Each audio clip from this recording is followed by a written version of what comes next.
Esta emisora les da la bienvenida al programa Encuentros con la Filosofía, para conversar poniendo en duda nuestras certezas, con la participación abierta de profesores de la Universidad Politécnica Salesiana, de la Universidad Central del Ecuador, de la Universidad Andina Simón Bolívar.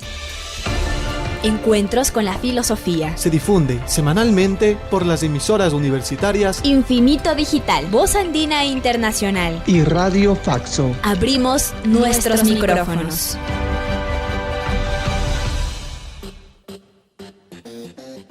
Bienvenidos y bienvenidas al programa semanal Encuentros con la Filosofía. Les saluda Edison Aguilar Santa Cruz.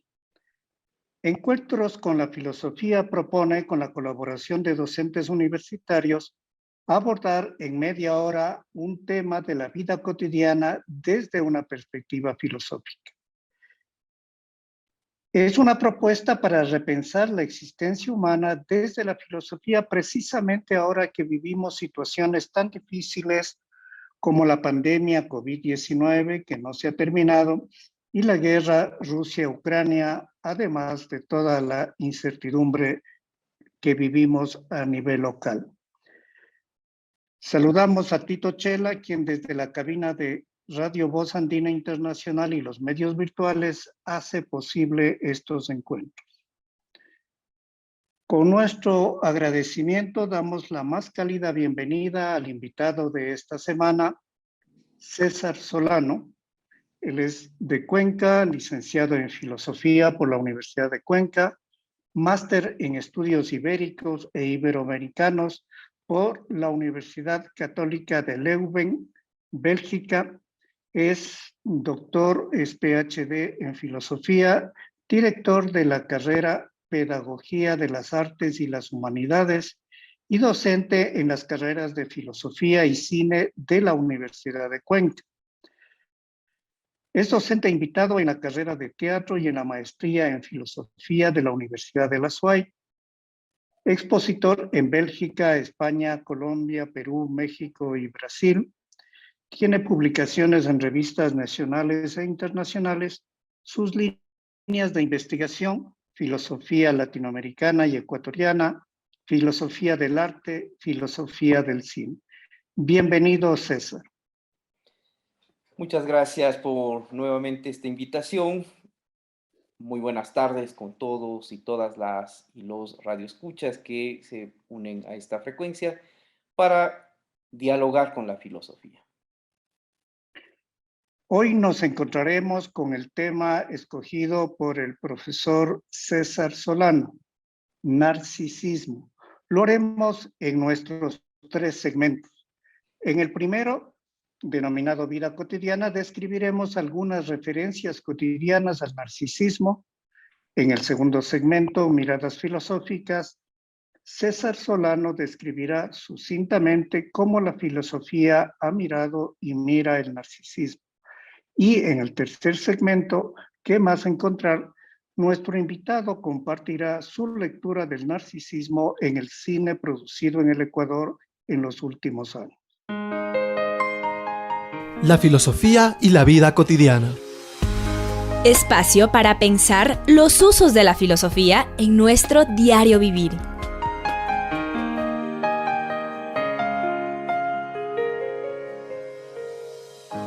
Empezamos este encuentro semanal.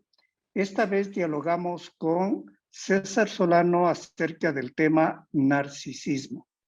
En la vida cotidiana, cuando utilizamos el término narcisismo, regularmente es para referir al comportamiento de quienes cuidan obsesivamente su imagen como expresión del amor a sí mismo. Cuidado que deja fuera a todos los otros seres humanos o no. Con esta breve introducción, preguntamos a César Solano, ¿qué se entiende cotidianamente por narcisismo? Bien, creo que para un poco ir matizando algunos de estas propuestas sobre el narcisismo en la contemporaneidad, en la era actual, tenemos que remitirnos, por supuesto, al mito de Narciso de la antigua Grecia, mito en el cual un joven muy hermoso se enamoró de su propia imagen reflejada en un lago, ¿no? Y que luego, claro, por querer tocar esta imagen, realmente el joven acaba ahogado en el lago. De ahí que para hablar del narcisismo, un poco ya en la actualidad, digamos así, tendríamos que irnos a principios del siglo XX, la obra de Freud justamente, que plantea una de las etapas del desarrollo de la personalidad, el narcisismo, ¿no? Etapa en la que, en cierta manera, el eros se dirige hacia sí mismo, el eros va hacia la persona misma y claro, es un amor propio, digamos así, que el infante tiene sobre sí mismo. Pero también el narcisismo pasa a ser una patología en el momento en el que no se ha superado, bueno, según el psicoanálisis freudiano, no se ha superado esta etapa de lo que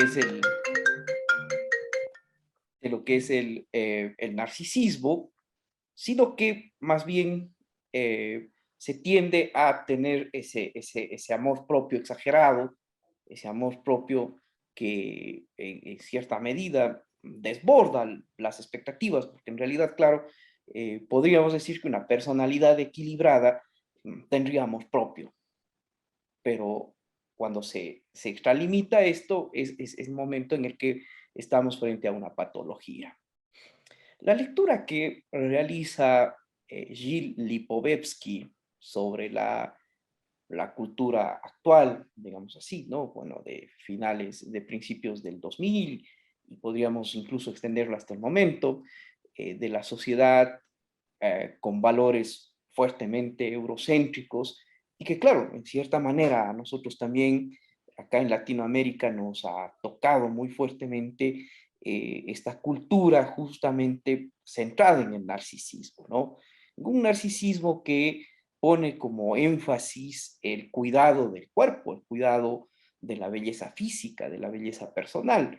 Entonces, claro, las preocupaciones que se tienen en el momento, bueno, no todo, porque también no podemos decir, por ejemplo, los sectores de las clases marginales, de las clases sociales pobres, no van a preocuparse, por ejemplo, claro, por el cuidado del cuerpo si no tienen que comer, ¿no?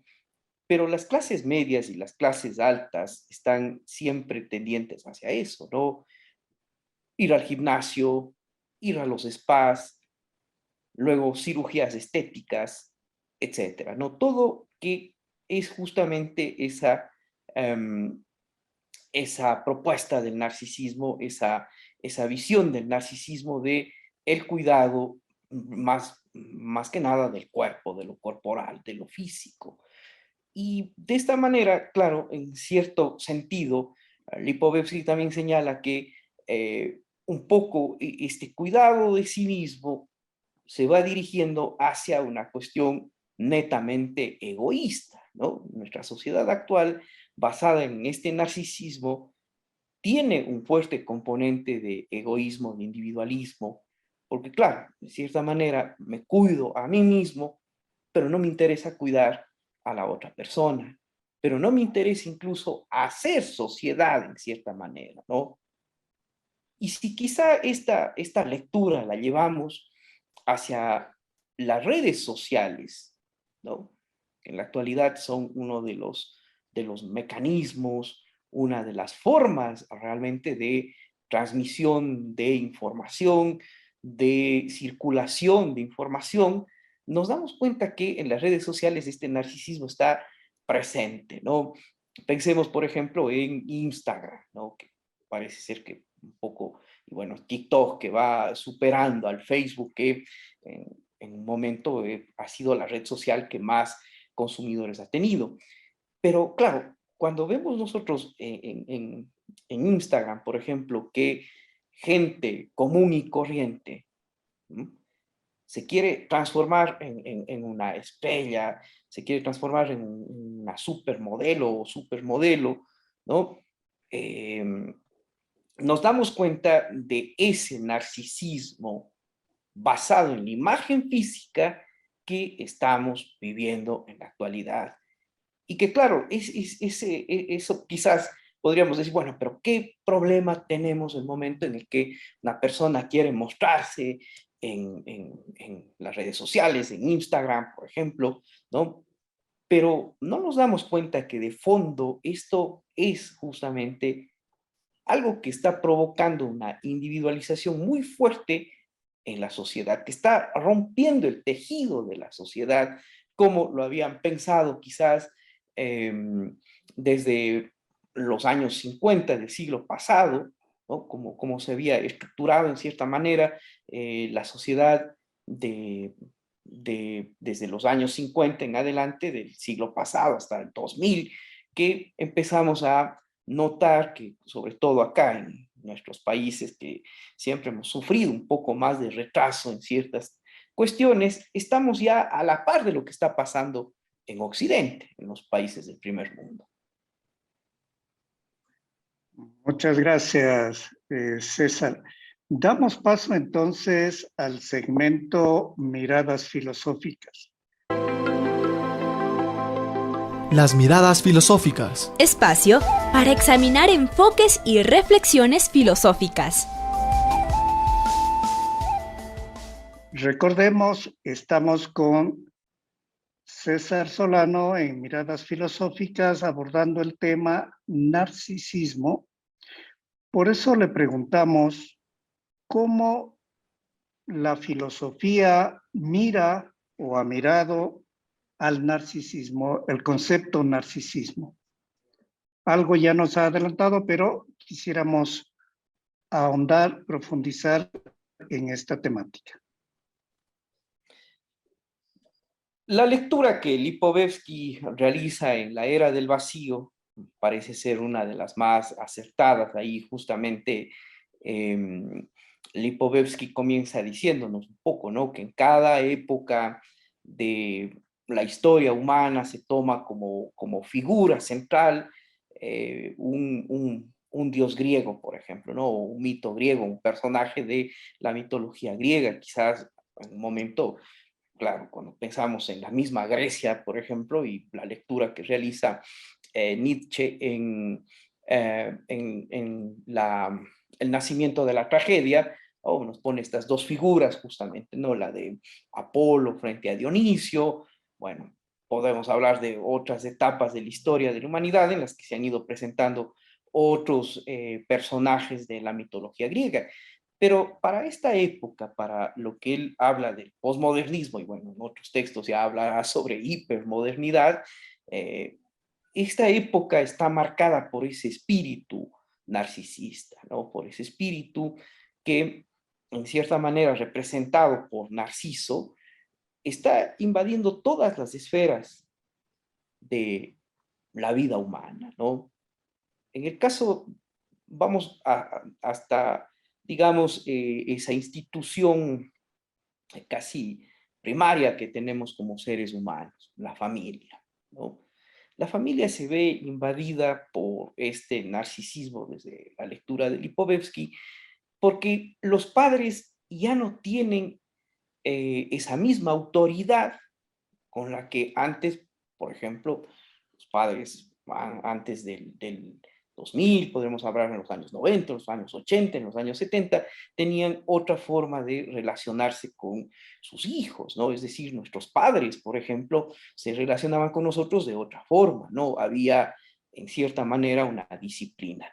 Pero los padres, podríamos hablar desde el 2000 en adelante, han ido transformando esas estructuras familiares y claro, la cuestión de la disciplina ya no existe porque tanto manda el hijo como manda el padre, ¿no?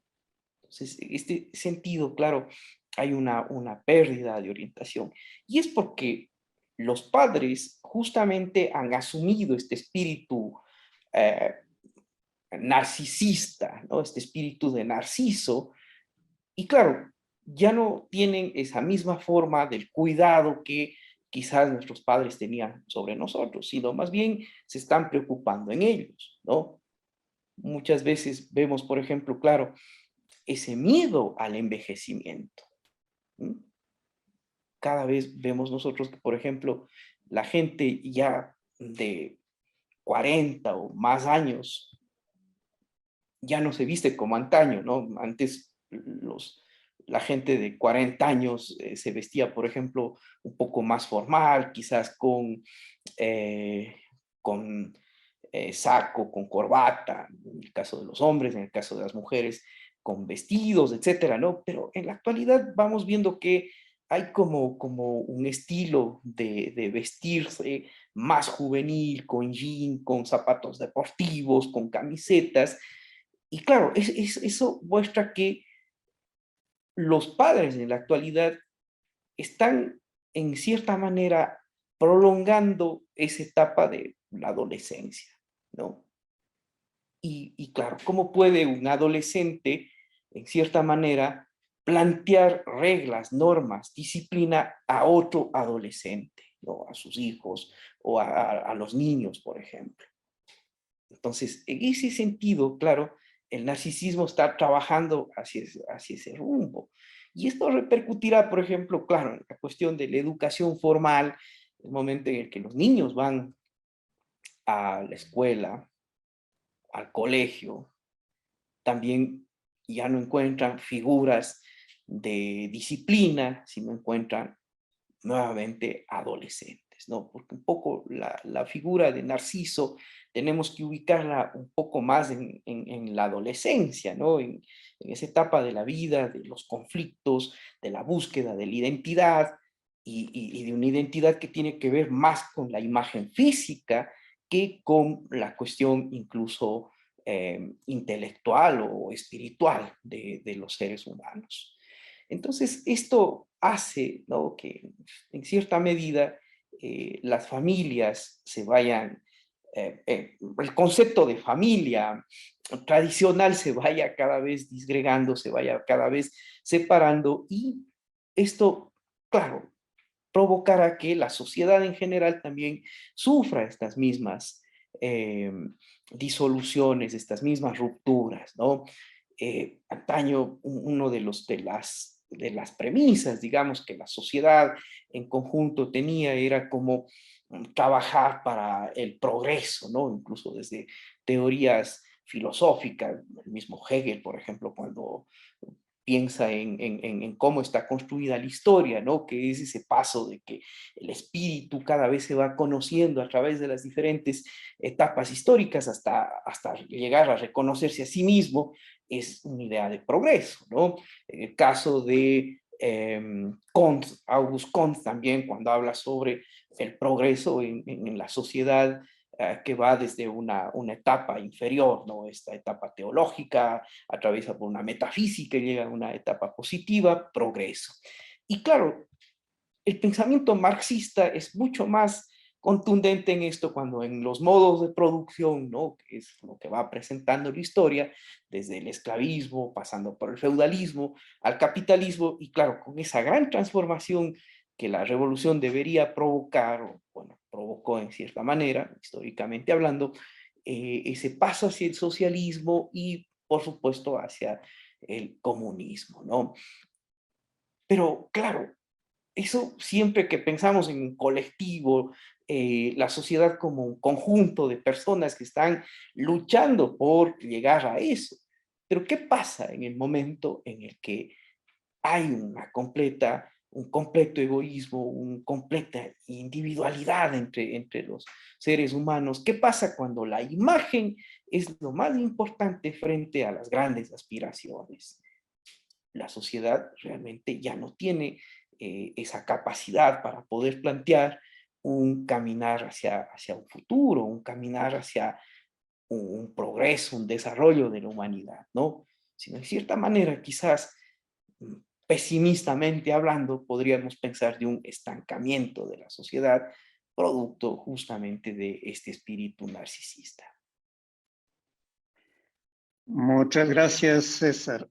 Damos paso a nuestro último segmento, ¿qué más encontrar?, para indagar sobre cómo continuar las reflexiones acerca del narcisismo. ¿Cómo seguir las búsquedas? Espacio de más preguntas.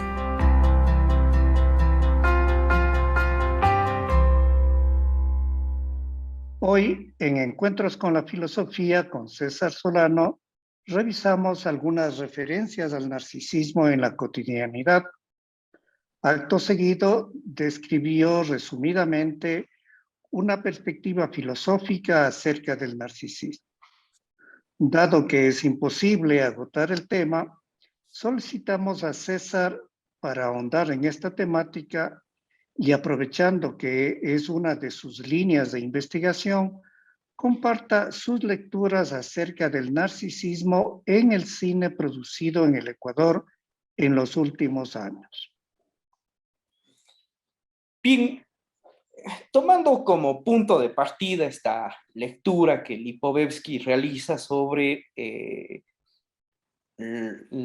narcisismo en las sociedades europeas, sobre todo, él está un poco más centrado en la lectura de las sociedades de Europa, pero sin embargo, como ya dije anteriormente, es necesario también pensar que esos productos que hace más o menos podríamos hablar unos 20, 25 años atrás nos llegaban un poco más tardíamente, ¿no? Siempre había un poco de retraso en cuanto a la cuestión de lo que estaba de moda, quizás digamos así, en, en Europa, pues nos llegaba a nosotros con un poco de retraso, ¿no? Pero en la Sí, actualidad nos perdón, damos... César, se cortó y justo cuando empezaba a contarnos, a responder, se cortó. Si por favor podría reiniciar su exposición en ese punto. Y que estaba diciendo que la lectura que Lipovetsky realiza sobre las sociedades europeas ya no dista tanto de lo que nosotros vivimos en las sociedades latinoamericanas.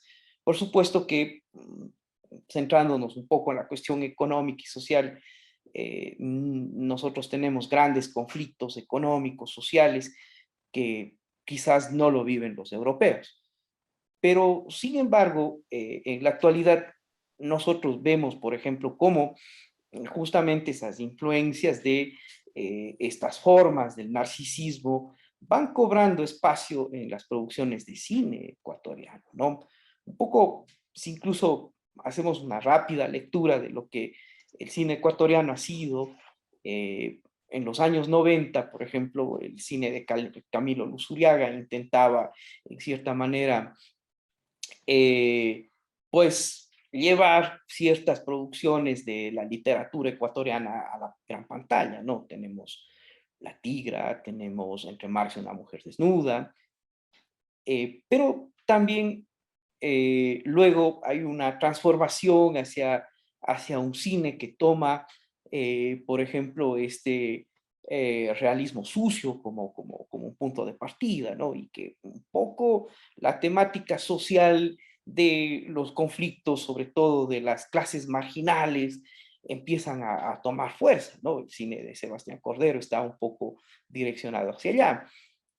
Pero en la actualidad, podemos hablar desde el 2012 más o menos, con el estreno de la película Sin otoño, sin primavera, empieza a transformarse el cine hacia un cine con características de un cine posmoderno, ¿no? Un cine que va a priorizar justamente estos temas del narcisismo, que va a tener como centro, en cierta manera, algunos principios, claro, si hacemos una lectura de esto del narcisismo, ¿no? Esto de la ruptura, por ejemplo, de los lazos familiares, pero no desde una perspectiva como, por ejemplo, podríamos pensar en otras películas, cuando el padre tiene que abandonar a sus hijos para ir a buscar un trabajo, por ejemplo, ¿no? Para mejorar su situación económica, que viaja al exterior, etcétera. Ciertas producciones quizás podríamos ver eso, no, sino que es por esta cuestión justamente de que los padres ya no, que se muestran en este tipo de películas, ya no son figuras de autoridad, ¿no? Sino que más bien son personajes en cierta manera ausentes completamente de la historia, que se encuentran al margen de la historia, en ciertos aspectos incluso ni siquiera aparecen, ¿no? Sin otoño, sin primavera, los padres de un personaje solo hablan con él por teléfono, nunca logramos verlos, ¿no? Hay una ausencia no solo en el sentido de la historia como tal, sino incluso de la imagen como tal, ¿no? Los padres no aparecen nunca en la película. Y claro, entonces aquí hay otra cuestión que es importante y estaba reservando más bien para hablar en este momento de este narcisismo, de este espíritu de Narciso, es el completo hedonismo, ¿no? El placer por el placer, en cierta manera, que claro, los personajes en estas películas muchas veces no actúan movidos por las circunstancias económicas, sociales, familiares, etcétera, sino más bien únicamente por que quieren hacerlo, ¿no? Porque tienen esa necesidad de hacerlo. Y una de las constantes que se mantienen en estas películas es el consumo de drogas, ¿no? Y claro, y este consumo de drogas es en donde estos personajes encuentran ese placer, ese hedonismo, ese querer alcanzar ese placer desde esta perspectiva, ¿no? Entonces, esto es un poco esas transformaciones. Bueno, quizás, por ejemplo, podríamos pensar en Ratas, Ratones, Rateros de Sebastián Cordero. Claro, ahí también el personaje de Ángel consume drogas, pero sin embargo, claro, es un poco el consumo de drogas que él lo hace es por esa inmersión en ese mundo que se encuentra de la delincuencia, ¿no? Y claro, para un poco intentar escapar de esa realidad, podríamos pensarlo, pero acá no es tanto ese escapar incluso de la misma realidad, sino gozar ese consumo de drogas, ¿no? Ese consumo incluso muy personal del vicio como tal, ¿no?